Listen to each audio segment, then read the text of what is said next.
So we're all individual channelers. Each one of us has this ability, and to connect with infinite power, it's very, very simple, right? It's because it's in our nature. We are it, and it is us. So when I communicate with infinite consciousness, they or it told me, right, Alessia, don't you ever think that we're separate from each other. We're never separate. We're always the same. So you are I, and I am you. So, right?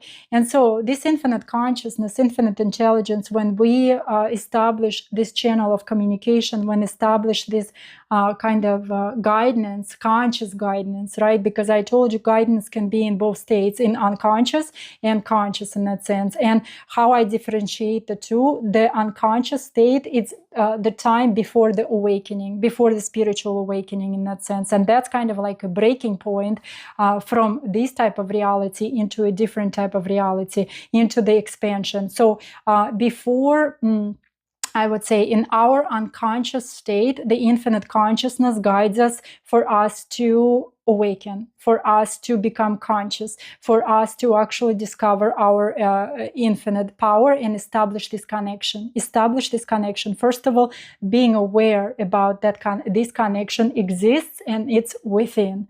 This connection exists and it's within. It's every present moment, right? So every present moment when we want to connect to the infinite consciousness source energy, it is here. We just need to remove distractions and be in the peacefulness and calmness and solitude and sit in it, right? Sit with our uncomfortable thoughts, sit with our uncomfortable selves in that sense. Because I know some people, for many people, many of us, it's very difficult to be in solitude because their different thoughts start to come into head, maybe different memories, maybe shame comes in, maybe some unpleasant memories, maybe there's some trauma start to basically come to the surface. But this is a good thing. This is a good thing. In order for us to let go of something, it's a really good thing for us to be aware what we need to let go of. But not in many cases, as I told you previously, everything is a combination of things.